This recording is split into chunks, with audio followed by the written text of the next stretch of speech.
Aujourd'hui, on est à Omnivore, un festival 100% jeune cuisine originaire de France. Il s'arrête à Montréal pour la 5e année à la Société des arts technologiques.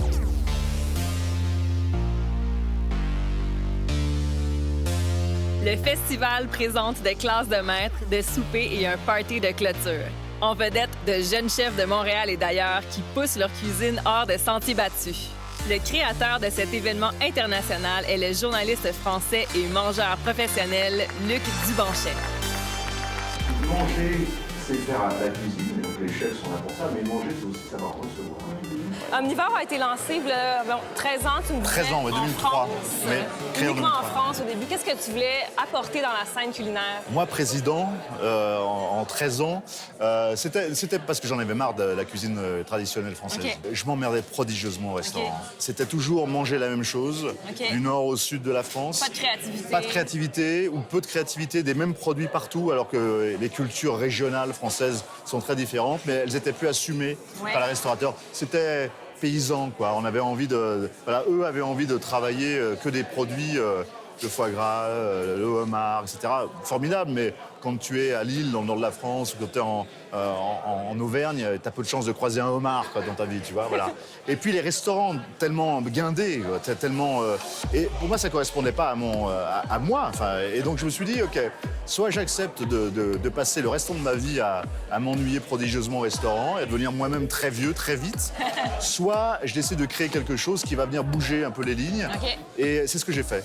Vous avez créé une gastronomie, vous avez créé une cuisine, et c'est une cuisine qui est capable aussi bien d'être nord-américaine assumée. Omnivore propose de suivre et d'accompagner l'histoire culinaire d'une ville en faisant sauter les frontières entre les agriculteurs, les chefs et les mangeurs.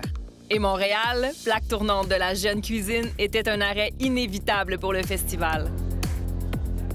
5e fois à Montréal. Luc, pourquoi Montréal? C'était pas forcément sur la carte il y a 5 ou 6 ans. Et puis, les gens de la SAT, ici où on se trouve, sont venus me voir à New York. On faisait un festival à New York, on faisait des dîners à New York.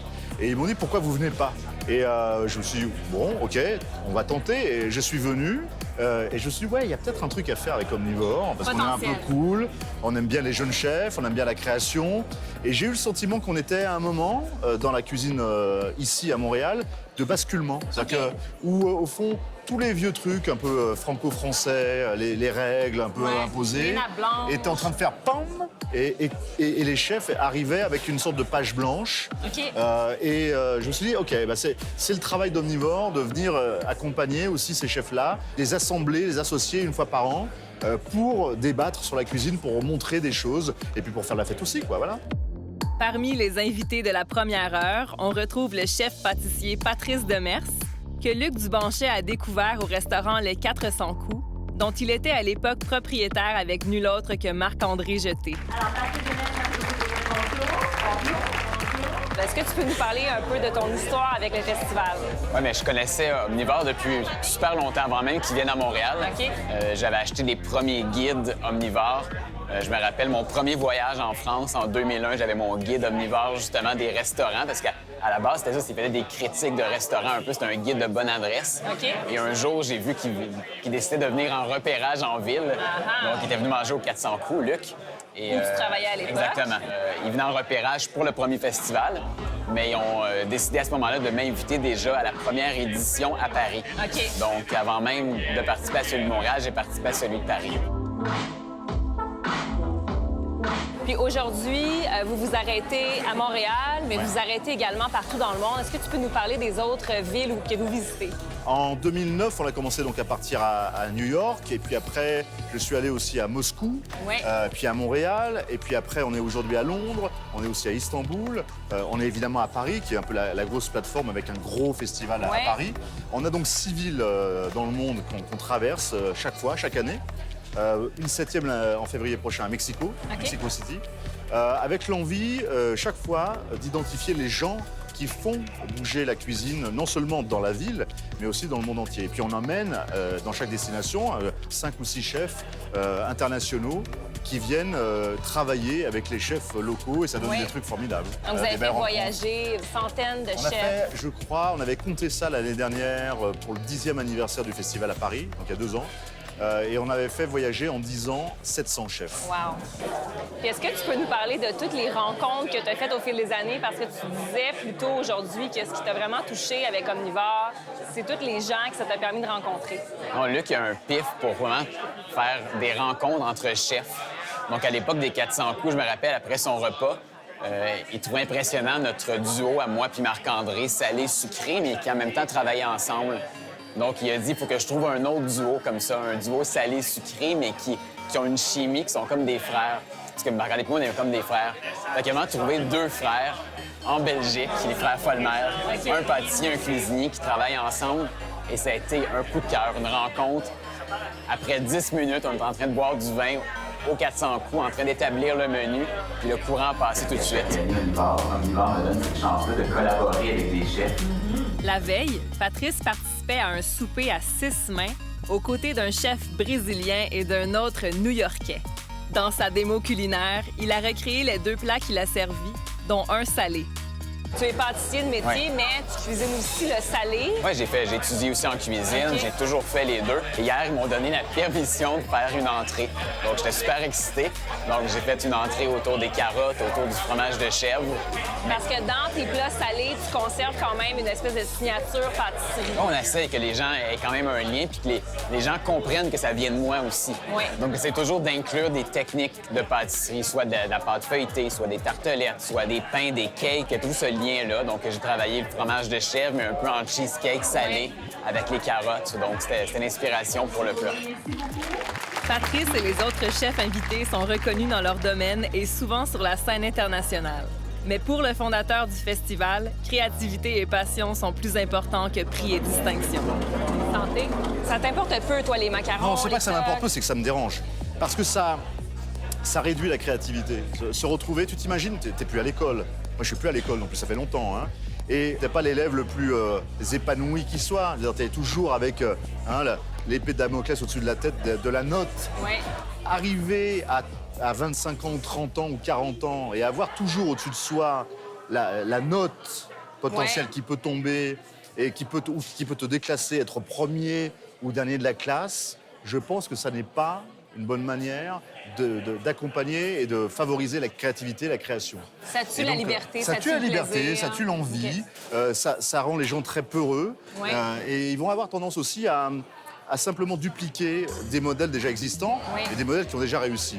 Et pour moi, la cuisine, c'est pas ça. Alors, on va poursuivre maintenant avec un chef canadien. Donc, comment est-ce que tu choisis les chefs qui ont fait des démos aujourd'hui à Montréal, par exemple? On choisit les chefs d'abord et avant tout pour leur personnalité. OK. Parce que c'est des gens qui ont quelque chose à raconter, qui sont justement des gens libres et qui n'ont pas peur de se confronter à la fois au public, à leur propre histoire, à la créativité. C'est une cuisine d'auteur, c'est une cuisine qui s'assume, c'est une cuisine qui a ses propres règles, c'est une cuisine qui partage évidemment plein de choses avec les autres cuisiniers, mais qui pour autant n'est pas là pour copier ce que font les autres. Ouais. Ça, c'est fondamental. Puis après 5 ans de Omnivore à Montréal, selon toi, comment est-ce que le festival évolue? Comment est-ce que la jeune cuisine montréalaise évolue elle aussi? Bien, je pense que le festival évolue super bien. Déjà, dès la première année, il y a eu une belle réponse. Il y a plein d'événements qui affichaient complet. La plupart des soupers affichaient complet. L'Omnivorius, tout le temps une fête hallucinante. Ouais. Mais des fois, c'est vrai que dans les démos, c'était pas toujours plein dans la salle. Et là, aujourd'hui, après la première journée, je pense que toute la journée, c'était complet. Il y avait plein de fans de cuisine, autant des amateurs, des professionnels qui étaient là pour venir écouter, venir découvrir différents chefs. Et ça, c'est un ajout aussi cette année qui est super intéressant. La scène sourceur en bas qui permet à tout le monde de découvrir des fournisseurs. Qui sont les agriculteurs derrière les produits? C'est des gens qui sont souvent dans l'ombre, mais qui sont tellement essentiels à notre travail, à nous comme chefs.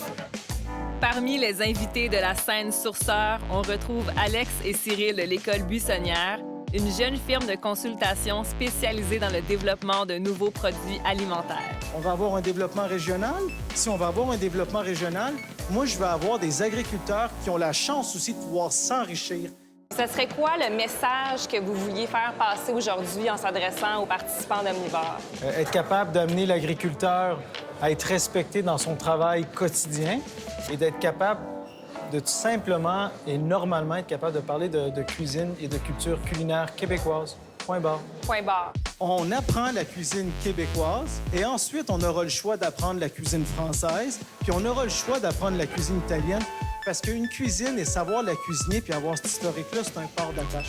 Au Québec, les Français, quand ils sont arrivés, on les appelait les Canadiens. Donc, qu'est-ce qui se donne? La culture canadienne a été une fusion des îles françaises qu'on s'est mis là-dedans ensemble. Ça a fait la cuisine canadienne, qui est une fusion avec la cuisine algonquienne. La cuisine française, ici, là, quand tu la regardes, la première fois qu'on a eu de la cuisine française, c'est arrivé à Charlevoix, parce que c'était des bourgeois américains. C'était là, bien voyons donc, vous parlez français, mais vous cuisinez pas comme des Français.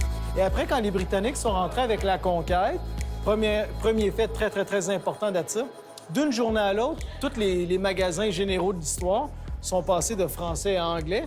Fait que c'est là qu'on a commencé, au lieu d'avoir du brandy blanc, on a commencé à avoir du brandy ambré. Okay. C'est pour ça qu'au lieu d'avoir du vin, on a commencé à rentrer de la bière, puis etc. Et ainsi de suite, c'est là que la Relish a fait son entrée, etc., etc.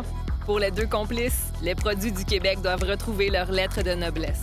Un exemple, les poissons de nos lacs et rivières. Pourquoi est-ce qu'au Québec, on n'aurait pas le droit d'avoir accès à nos poissons de lac? Est-ce que vous pouvez nous parler un peu des principaux défis pour notre société aujourd'hui? Au niveau de l'agriculture, de mettre de l'avant des petits producteurs qui sont des fois un peu loin en région. Okay. Comment leur donner accès au marché peut-être des plus grandes villes? Parce qu'aujourd'hui, être agriculteur en région et de vendre seulement ses produits dans la région, c'est pas évident de s'en sortir. Donc, de mettre de l'avant un système de distribution peut-être différent, de travailler avec des transports, de voir au niveau gouvernemental, est-ce qu'on a moyen d'aider au niveau du transport? Aujourd'hui, on construit des routes, mais est-ce qu'on peut mettre des camions sur ces routes-là qui permettent aux agriculteurs de rendre leurs produits disponibles à Montréal? On sait qu'aujourd'hui, à Toronto, si on veut envoyer des produits, je vais avoir accès à 13 camions différents. On comprend que les marchés sont plus gros aussi également, mais il faut qu'on fasse de la place aux régions, puis ça prend du développement régional avec de l'aide gouvernementale pour ça aussi. Tout comme un grand restaurant qui sait se renouveler, Omnivore Montréal est là pour rester. Les organisateurs et les participants ont en commun l'amour du travail bien fait, en évitant de suivre les modes et de tomber dans le tape à l'œil. La cuisine est devenue très populaire mondialement et on a une sorte d'effet assez consumériste. Et c'est l'époque du quick snap, quoi. Ouais. Ça va très vite, on Instagram, on Facebook, on tweet on passe au prochain. Ouais. Et c'est insupportable. Et quand je vais au restaurant, je ne suis pas là pour Instagrammer, je ne suis pas là pour aller vite, je suis là pour essayer de comprendre. Ouais. Et je ne dis pas que j'y arrive chaque fois.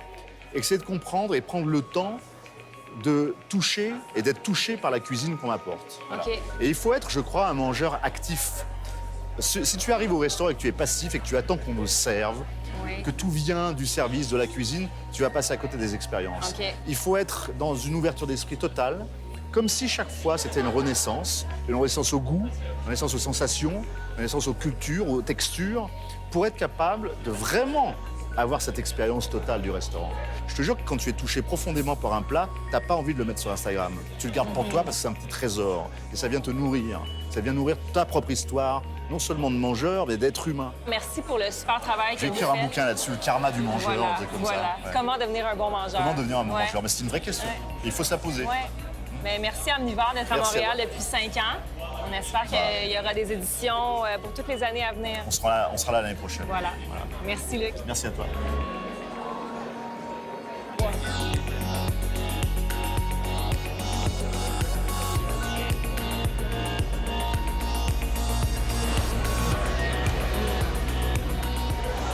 Excellent. Là, je pense vraiment qu'il faut que je regoute. Il faut que je regoute. Prendre 1, 2, 3, pourquoi pas? Je peux partir avec le bot? OK, on peut y aller. Omnivore est un festival qui met vraiment l'emphase sur les gens, sur leur passion et sur leur histoire, comme on a pu voir aujourd'hui avec des chefs d'ici, mais aussi de partout ailleurs dans le monde.